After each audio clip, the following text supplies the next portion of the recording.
गरीब सास बहू का 100 पानी पूरी चैलेंज। पप्पू एक पानीपुरी का ठेला लगाता था जिससे उनके घर का गुजारा चलता था। लेकिन जब से पप्पू के ठेले के सामने एक नई पानीपुरी की दुकान शुरू हुई थी तब से उसकी बिक्री आधे से कम होती है और परेशानी यहीं से शुरू होती है। एक दिन सविता और उसकी बहू पप्पू की पानीपुरी बनाने में मदद कर रहे थे। तभी देख रही है बहू, जब से ये राजू ने सेठ की दुकान किराए पर लेकर पानी पूरी का धंधा जमाया है, हमारा काम तो चौपट हो गया है। अरे चिंता न करो भाग्यवान, सब सही होगा। हाँ माँ जी। ये राजू न जाने ऐसा क्या करता है कि मेरे ग्राहक भी उसके पास चले जाते हैं, जबकि वो भी पानीपुरी 20 रुपए में बेचता है और मैं भी। जिसके बाद पप्पू सारा सामान लेकर घर के बाहर एक चबूतरे के नीचे पानीपुरी का ठेला लगा लेता है और मन ही मन घुटता रहता है कि राजू ने अभी ही दुकान खोली और उसके यहाँ पानीपुरी की लंबी लाइन लग गई।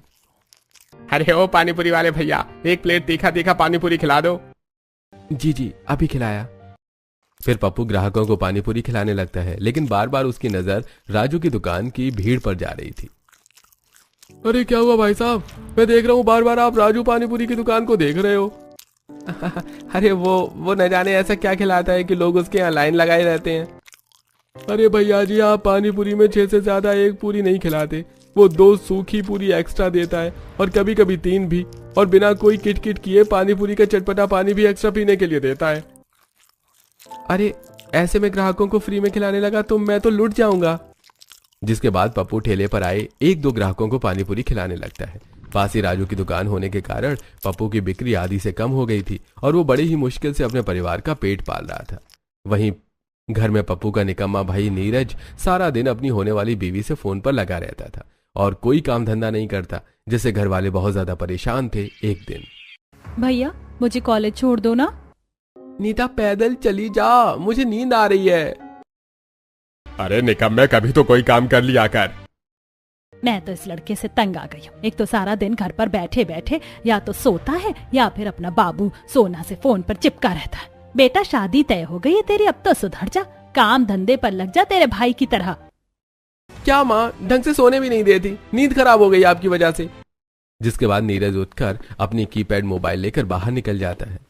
फिर से शुरू हो गया भैया का बाबू सोना। वहीं नीरज अपनी होने वाली बीवी को कॉल करके, बाबू एक तुम ही तो मुझे समझती हो। अच्छा, क्या मैं काम नहीं करूंगा तो तुम मुझ पे चिल्लाओगी? कैसी बात करते हो बाबू, तुम तो मेरे होने वाले पति परमेश्वर हो। मैं तो आंख भी नहीं दिखा सकती और मुझे तो तुमसे प्यार है, पैसे से थोड़ी ना। आप जहाँ रखोगे रह लूंगी, जो खिलाओगे खा लूंगी, जहाँ सुलाओगे सो जाऊंगी। बाबू मुझे नहीं पता था मुझसे तुम इतना प्यार करती हो। आई लव यू बाबू, मैं कभी तुम्हें दुखी नहीं होने दूंगा। नीरज अपनी होने वाली बीवी से फोन पर बात कर रहा होता है कि तभी सविता जी पीछे से आकर नीरज का कान मरोड़ती है। एक बेटा सारा दिन कमाने के लिए जी तोड़ मेहनत करता है, एक तू निकम्मा सारा दिन बाबू बाबू करता है। कुछ काम कर बेटा, अगर कमाएगा नहीं तो बीवी इज्जत भी नहीं देगी। अरे माँ, मेरी बाबू हीरा है, मैं जैसा रखूंगा वो रह लेगी। उसे मुझसे प्यार है, वो मेरी दी हुई सूखी रोटी भी खा लेगी। तू और तेरी बाबू सत्यानाश हो। फिर सविता जी घर के अंदर चली जाती हैं। वहीं पप्पू और सुनिधि सारा दिन पानीपुरी का सामान तैयार करते और 4 बजते ही पानीपुरी का ठेला घर के बाहर चबूतरे पर लगाकर ग्राहकों के आने का इंतजार करते। सुनिधि जो कि 5 महीने की गर्भवती थी। अजी ऐसा ही रहा तो कैसे चलेगा, अब हमारा बच्चा भी होने वाला है, उसके भी खर्चे रहेंगे और काम तो देख ही रहे हो कि धंधा कितना मंदा है। भाग्यवान, सब सही होगा। ऐसे ही दिन बीत रहे थे। वहीं कुछ दिनों बाद बहुत ही कम मेहमानों के बीच थोड़े बहुत गाजे बाजे के साथ नीरज और कविता की शादी हो जाती है और कविता ससुराल आ जाती है। ससुराल में कविता सभी के बीच बहुत ही अच्छे से घुल मिल जाती है। सास की सेवा करती, ससुर के खान पान का ख्याल रखती, नंद और जिठानी से भी उसकी अच्छी जमती। ऐसे ही दिन बीत रहे थे और अब कविता नोटिस करती है कि उसका पति तो सच में निकम्मा है। अजी बाहर जाकर काम धंधा किया करो, वरना घर कैसे चलेगा। बाबू मैंने तो पहले ही कहा था मैं काम नहीं करता और मुझे काम करने में आलस आता है। भैया है तो घर संभालने के लिए, इतने दिनों से संभालते आ रहे हैं, आगे भी संभाल लेंगे। कविता थोड़ी सी चंट थी, लेकिन सही और गलत बखूबी जानती थी, जिस कारण उसे अब चिंता होने लगती है कि अगर नीरज काम नहीं करेगा तो ससुराल में कविता की कोई इज्जत नहीं होगी। लेकिन लाख समझाने के बावजूद नीरज को कोई फर्क नहीं पड़ता। वहीं कविता देखती है कि पप्पू शाम 4 से रात 10 बजे तक पानीपुरी का ठेला लगाए रहता, लेकिन उसकी बिक्री बहुत कम होती और सामने वाला राजू बढ़िया से पैसे कमाकर 8 बजे ही घर चला जाता। एक रात जब पप्पू अपना पानीपुरी का ठेला समेट कर घर आता है तो बेटा ऐसे रात भर काम करेगा तो कैसे चलेगा? बाबूजी, अगर देर तक ठेला नहीं लगाऊंगा तो जो माल है वो भी नहीं बिकेगा। आपको तो हालात पता ही है। हाँ, लेकिन सेहत का ख्याल भी तो जरूरी है। चलिए अभी आप हाथ मुंह धो लो, मैं खाना लगा दे रही हूँ। सभी बैठकर खाना खाते हुए बातें करने लगते हैं। वहीं कविता अपनी शादी में मिली टच मोबाइल में रील स्क्रॉल करने लगती है। बहुरिया, ये मोबाइल क्या पैसे देती है? नहीं माँ जी। तो क्या अंडे देती है? नहीं अम्मा जी। तो फिर क्या मोबाइल में कब से उंगलियां चला रही है? अकेले जेठानी खाना परोस रही है, पति की तरह तू भी निकम्मी हो गई है।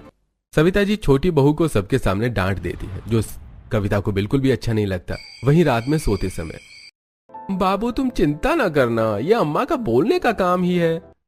तुम्हारा कोई स्वाभिमान नहीं है, मेरा तो है। अम्मा ने कहा है कि मोबाइल के पैसे देती है। अब देखना, इसी मोबाइल से मैं पैसे कमाने का नया तरीका खोज कर लाऊंगी। फिर कविता आए दिन कुछ न कुछ बिजनेस आइडिया देखती रहती और सोचती है कि कैसे पैसे कमाए जा सकते हैं। आजकल की जनरेशन को बस मोबाइल दे दो, कहीं मुंह बनाना है तो कहीं उंगली चलाना है। अरे इनसे घर में चूल्हा नहीं फूका जाता, लेकिन रील बनाने के लिए गोबर भी लीप देंगे। एक बहू गर्भवती होकर इतना काम करती है, एक को मोबाइल से बाहर आने का समय नहीं है। ससुर जी बहू को मोबाइल चलाता देख उसे ताने दे रहे होते हैं। कविता ससुर के ताने सुनकर दुखी हो जाती है। ऐसे ही दिन बीत रहे थे। वहीं एक दिन जब कविता मोबाइल चला रही होती है तो उसे मोबाइल में चैलेंजिंग वीडियोस मिलते हैं, जो कि काफी फन एक्टिविटी होती है। वहां लोगों को फन एक्टिविटीज करा करके पैसे कमाए जा रहे थे। ये देखकर कविता के दिमाग की बत्ती जल उठती है और वो फौरन अपनी जेठानी सुनीता के पास जाती है।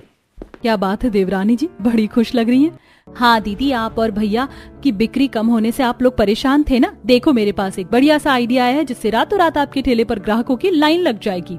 ऐसी कौन सी टॉप आइडिया ला दी हो बहू? कविता जेठानी और सास को सारी बात बताती है। ये काम तो करेगा ना? 101% कारगर जुगाड़ है, आप बेफिक्र रहो। सुनिधि और सविता दोनों को ही कविता का आइडिया पसंद आता है। वहीं अगले दिन सुबह आज सविता जी अकेले पानीपुरी तैयार कर रही थी। आज सुनिधि बहू और पप्पू कहाँ चला गया, दिख नहीं रहे। वहीं सुनिधि और पप्पू एक रिक्शा में बैठकर गांव में घूमकर अनाउंसमेंट कर रहे होते हैं। सुनो सुनो गांव वालों, हमारे पप्पू पानी पूरी ठेले पर आज से एक प्रतियोगिता आरंभ होने जा रही है, जहां आपको 20 रुपए में रजिस्ट्रेशन कराकर 30 गोलगप्पे खाने हैं। अगर आपने 30 गोलगप्पे खा लिए तो आपके पैसे माफ, और अगर उससे कम खाते हो तो आपको बस गोलगप्पे के पैसे देने पड़ेंगे। ये देखकर गांव की औरतें और आदमी बड़े खुश हो जाते हैं। वहीं गांव की एक औरत, 30 गोलगप्पे खाने पर पैसे माफ, ये तो बढ़िया चैलेंज है। वैसे भी 30 गोलगप्पे खाना बड़ी बात थोड़ी ना है। 30 क्या, मैं तो 50 पानी पूरी खा जाऊंगी, इतनी स्वादिष्ट होती हैं। पप्पू और सुनिधि रिक्शा में बैठकर पूरे गांव में घूमकर पानीपुरी चैलेंज का अनाउंसमेंट कर रहे होते हैं। भाइयों और बहनों, खास बात यह है कि अब पानीपुरी खाने के लिए आपको शाम का इंतजार करने की कोई जरूरत नहीं है। आपके पप्पू भैया आपके लिए पानीपुरी चैलेंज 11 से 5 के बीच में रख रहे हैं, ताकि आप भी खाओ, अपने प्यारे परिवार वालों को भी खिलाओ। पप्पू और सुनिधि की बात सुनकर गांव के लोगों में पानीपुरी चैलेंज की बातें ही होने लगती हैं। और आज जैसे ही पप्पू घर के बाहर पेड़ के चबूतरे के पास अपनी पानीपुरी का ठेला लगाता है तो वहां ग्राहकों की लाइन लगना शुरू हो जाती है। भाभी मैं पर्ची काट देती हूँ, आप लोग चैलेंज कराओ। नीता रजिस्ट्रेशन डेस्क पर बैठकर 20 रुपए में पानीपुरी चैलेंज के लिए लोगों का नाम लिखना शुरू करती है। वहीं ठेले के बगल में नीरज और पप्पू मिलकर 2 बड़ी बड़ी मेज और आमने सामने कुर्सियां लगाते हैं, जहां प्रतियोगिता हो सके। फिर सविता और कविता मिलकर पानीपुरी की बड़ी सी थाल उन मेज पर लगाते हैं और बगल में एक बड़े से कटोरे में ढेर सारा पानीपुरी का पानी भी रखते हैं। अरे आज तो ये सारे गोलगप्पे मैं खा जाऊंगा। देखना मेरी जान काव्या, मैं तुम्हारे याद में कितने गोलगप्पे खा सकता हूँ। इस तरह ब्लॉगिंग करते हुए ब्लॉगर वहां पानीपुरी चैलेंज में भाग लेने आता है और वीडियो रिकॉर्ड करवाते हुए खाना खाना शुरू करता है। 1 पानीपुरी, 2 पानीपुरी, 3 पानीपुरी, ऐसे करते करते वो 20 पानीपुरी आराम से खा जाता है, जिसके बाद उसका पेट गुब्बारे जैसा फूल जाता है। लगता है अब ये हार जाएगा। बेटा जी और जल्दी जल्दी खाओ, बस 10 ही पानीपुरी है। जीत जाओगे तो पैसे देने पड़ेंगे। और ये वीडियो देख रही काव्या को क्या मुंह दिखाओगे? आसपास में भीड़ लगाए लोग हंसने लगते हैं। वहीं रमेश फटाफट बिना पानी के रगड़ा पूरी खाकर पानीपुरी का पानी पीने लगता है, लेकिन 25 पानीपुरी में ही वो हार मान लेता है। अरे काव्या के चक्कर में आज तो मैं 25 पानीपुरी खा गया। सॉरी बाबू, नेक्स्ट टाइम मैं ज्यादा खाऊंगा। वैसे गाइस वीडियो पसंद आई हो तो लाइक कमेंट जरूर करिएगा। ऐसा कहकर रमेश वो वीडियो सोशल मीडिया पर अपलोड कर देता है और 25 पानीपुरी के पैसे देकर वहां से चला जाता है। वहीं जो भी लोग रमेश का ये वीडियो देखते वो पप्पू के पानीपुरी चैलेंज के लिए और भी ज्यादा एक्साइटेड हो जाते और वहां चैलेंज करने के लिए लंबी लाइन लग जाती। जो लोग जल्दी जल्दी पानीपुरी खा रहे थे, किसी किसी के मुंह में पानीपुरी पूरी जाती ही नहीं, आधा पानी बाहर गिर जाता है और वो आउट हो जाते हैं। वहीं कोई मुश्किल से 6 ही पानीपुरी खा पाता है और कोई 30 खाकर खुद को विजेता जैसा महसूस करता है। वहीं औरतें भी बड़े ही चाव से आकर पानीपुरी खा रही थी। ज्यादातर औरतें तो आराम से 30 पूरी और उससे ज्यादा खाई जा रही थी। चैलेंज के लिए इतनी लाइन लगी थी कि जल्दी जल्दी पानीपुरी की प्लेट से पूरियां गायब हो रही थी और पानी खत्म हो रहा था। वहीं शाम में ये आइडिया तो काम कर गया बहू। लोगों ने 20-20 करके आज ढेर सारे रजिस्ट्रेशन कराए पापा, और देखो रजिस्ट्रेशन से ही इतने पैसे आ गए जितना भैया एक हफ्ते में नहीं कमा पाते। वाकई आज तो मजा आ गया पानीपुरी चैलेंज करवाकर। मेरी बीवी का आइडिया था इसलिए काम कर गया। तेरा आइडिया होता तो अभी तक ठेला बंद हो चुका होता। सविता की बात सुनकर सभी हंसने लगते हैं। वहीं अब रोज 11 से 5 पूरा घर पानीपुरी चैलेंज में लग जाता है और लोग आकर बड़ी खुशी से चैलेंज में पार्टिसिपेट कर रहे थे और फ्री में 30 पानीपुरी खाने लगते हैं। कुछ दिन ऐसे ही बीतते हैं। पहले तो सब ठीक था, लोग इतनी पानीपुरी नहीं खा पाते थे, लेकिन ये अचानक से सभी आसानी से 30 पानीपुरी खा लेते हैं। चैलेंज के चक्कर में लोगों ने हैबिट बना ली है दीदी, हमें अब इसे 50 कर देना चाहिए। 50 पानीपुरी कोई क्यों ही खाएगा भला बिना मुनाफे के। मुनाफा है ना माँ जी, ये चैलेंज हम कपल्स के लिए रखेंगे। वो यहाँ अपने पार्टनर को इम्प्रेस करने आएंगे। जो 50 पानीपुरी खा लिया समझो अपनी पत्नी या पति से बहुत प्यार करता है, वहीं हम उन्हें इसके बदले 1 हफ्ते तक फ्री में पानीपुरी खिलाएंगे और रजिस्ट्रेशन फीस 20 से 50 कर देते हैं। कविता का आइडिया सुनकर घर में सभी आश्चर्यचकित रह जाते हैं कि उनका दिमाग इतना तेज क्यों नहीं है। वहीं अगले दिन फिर से सुनिधि और पप्पू गांव में रिक्शा से अनाउंसमेंट करते हैं, नाराज बीवी को पति को चुटकियों में मनाओ। पप्पू पानीपुरी वाली के यहाँ 50 पानीपुरी चैलेंज में भाग लेकर 7 दिन तक फ्री पानीपुरी खाने का मौका पाओ। इस तरह दोनों पति पत्नी गांव भर में उनके नए पानीपुरी चैलेंज का ऐलान करते हैं। फिर ठेले पर दोनों सास बहू बढ़िया सा पानीपुरी तैयार करती हैं। वहीं 11 बजते ही गांव के ढेर सारे पति पत्नी, गर्लफ्रेंड, बॉयफ्रेंड पप्पू के ठेले पर लाइन लगा देते हैं। ये देखकर सविता के होश उड़ जाते हैं कि अब की तो पहले से ज्यादा लोग आए हैं। अब मुकाबला शुरू होता है। लोग अपने पार्टनर को ये प्रिटेंड करने के लिए 50 गोलगप्पे खाने की होड़ में लग जाते हैं कि वो अपने पार्टनर से बहुत प्यार करते हैं। जीतू, तुम्हें मेरे प्यार की कसम, तुम हार नहीं मानना। तुम्हें 50 गोलगप्पे खाने ही होंगे, वरना मेरी नाक कट जाएगी। पापा शादी किसी और से करा देंगे अगर तुमने अपने प्यार की परीक्षा ना दी। बेबी चिंता मत करो, मैं तुम्हारे लिए 7 दिन का पानीपुरी का फ्री सब्सक्रिप्शन लेकर ही मानूंगा। वहीं दूसरी तरफ, अगर तुमने आज मेरे लिए ये 50 गोलगप्पे का चैलेंज पूरा नहीं किया तो मैं कुएं में कूद जाऊंगी। अरे बढ़िया, तू चिंता मत कर, तेरा बड़ाऊ ही 7 दिन का फ्री पानीपुरी सब्सक्रिप्शन लाएगा। फिर जीतू और रामलाल के बीच मुकाबला शुरू होता है। रामलाल जी अपने बूढ़े हाथों से जल्दी जल्दी पानीपुरी को चबाने लगते हैं। वहीं जीतू एक के बाद एक जल्दी जल्दी पानीपुरी खाने लगता है। रामलाल जी के खाने के तरीके को देख सब उन पे हंस रहे होते हैं। वहीं वो जल्दी जल्दी सारे गोलगप्पे खाकर सारा पानी एक बार में कटोरा मुंह में लगाकर पी जाते हैं और जीतू 25 गोलगप्पे में ही हार मान लेता है, जिस कारण उसकी गर्लफ्रेंड उससे गुस्सा होकर वहां से चली जाती है। वहीं, अरे मुबारक हो चाचा, आपने ये प्रतियोगिता जीत ली। अब आपको 7 दिन के लिए पानीपुरी फ्री मिलेगा। अरे बढ़िया, देख ले, फाइनली तेरे बड़ाऊ ने तेरे लिए सब्सक्रिप्शन ले ही लिया। आसपास खड़ी भीड़ हंसने लगती है। ऐसे ही अब आए दिन ढेर सारे कपल वहां आते और चाव से पानीपुरी खाते और बहुत से तो बस फन एक्टिविटी करने आते और 10 से 15 पानीपुरी खाकर ही हार मान जाते, जिससे अब पप्पू की कमाई और मुनाफा दोनों बढ़ गया था। ऐसे कुछ दिन बीत जाते हैं। अब 2 की जगह पप्पू 4 टेबल लगा लेता है क्योंकि लोगों की भीड़ बहुत ज्यादा हो गई थी। वहीं चारों टेबल पर 4 बड़ी सी थाल रखी थी और बगल में पानी के भरे कटोरे। लोग बैठकर एक दूसरे से जीतने की होड़ में जल्दी जल्दी पानीपुरी खा रहे थे। तीखे से लोगों की आंखें लाल हो रही थी, मुंह में मिर्ची की जलन, लेकिन फिर भी वो जीतने की होड़ में खाई जा रहे थे। अरे भैया जी आराम से खाओ, आप ही लोगों का खाना है सब। अपनी बीवी के लिए तुम तो कुछ करते नहीं हो। हम अपने घर वाले के लिए पानीपुरी चैलेंज में भाग ले रहे हैं, फिर भी तुम्हें दिक्कत है। जाओ हटो यहाँ से, खाने दो। ऐसे ही दिन बीत रहे थे। लोगों में पानीपुरी का क्रेज बढ़ रहा था और यहाँ पैसे देखकर अब ससुराल वालों का लालच बढ़ रहा था। बहू, और आइडिया है पैसे कमाने का क्या?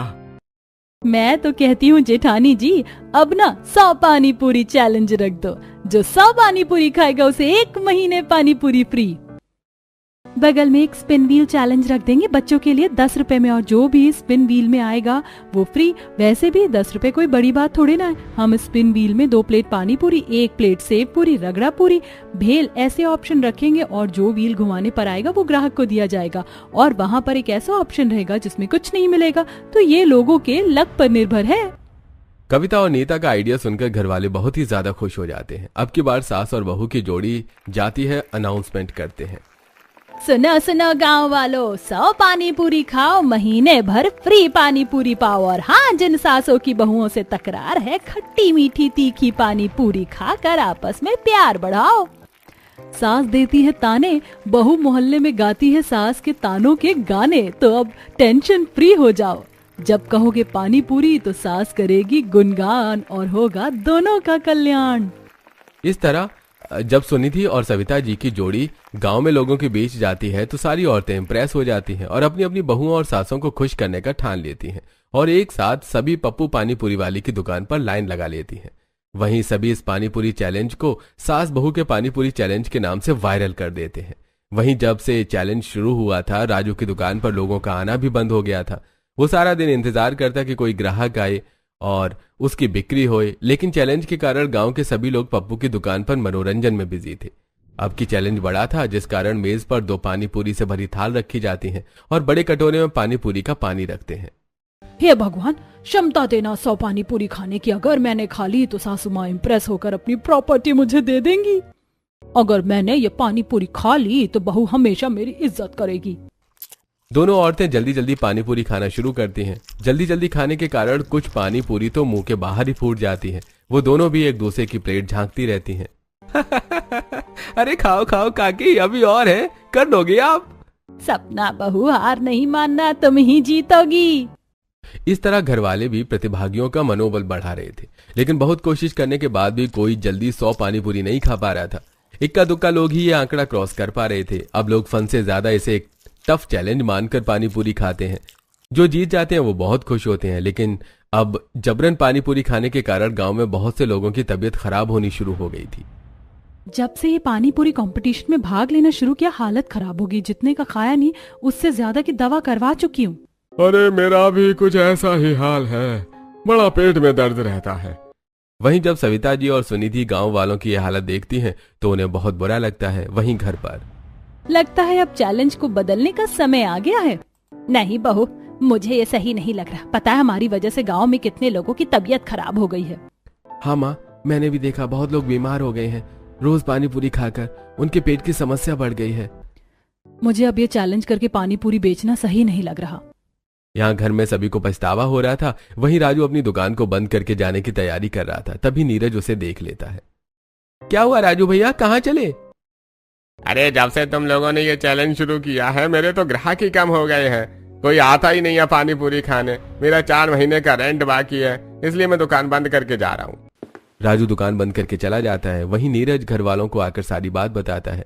सविता और सुनिधि को बहुत ही ज्यादा बुरा लगता है कि उनकी वजह से राजू का धंधा बंद हो गया, जिससे वो लोग बातें कर रहे होते हैं कि वो इस चैलेंज को बंद कर दें। जिस पर कविता, दीदी आप लोगों को चैलेंज नहीं करना तो मत करो, मेरा थोड़ी ना नुकसान है। मैं सोच रही थी राजू तो दुकान खाली करके चला गया, हम वही दुकान ले लेते, नीरज भैया को दुकान पर बैठा देंगे। वैसे भी कविता के दिमाग की उपज से ही हमने इतने पैसे कमाए हैं, अब तो आसानी से हम एक दुकान खरीद ही सकते हैं। सुनिधि का आइडिया सभी को बहुत अच्छा लगता है, जिसके बाद कविता के आइडिया से कमाए पैसों से ही घरवाले नीरज के लिए एक पानीपुरी की दुकान खोलते हैं। जिसके बाद पप्पू और नीरज दोनों भाई पानीपुरी बेचकर अपना घर चलाने लगते हैं और पानीपुरी चैलेंज को कम कर देते हैं। बस हफ्ते 2 हफ्ते में ही एक बार पानीपुरी चैलेंज करते और बाकी दिन 20 रुपए के पानीपुरी के साथ 2 से 4 एक्स्ट्रा सूखी पूरी का बोर्ड लगा देते हैं, जिससे उनकी बिक्री पहले से जैसे ही नॉर्मल रहती है। वहीं कुछ महीनों बाद सविता को एक प्यारी सी बेटी होती है और सभी खुशी से रहने लगते हैं।